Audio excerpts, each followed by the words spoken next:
Так. Вентилятор охлаждения Toyota Caudina. Такой вот вентилятор охлаждения есть у меня в наличии на Toyota Caudina. Нахожусь я в Астане, по улице Спандера Кинджина 525. Магазин автозапчастей Audi Mart. Вот такой вот двухпиновый двухконтактный штекер здесь.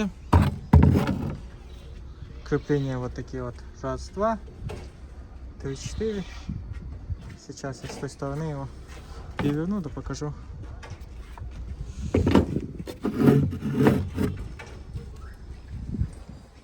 В общем, такой вот вентилятор охлаждения есть в наличии.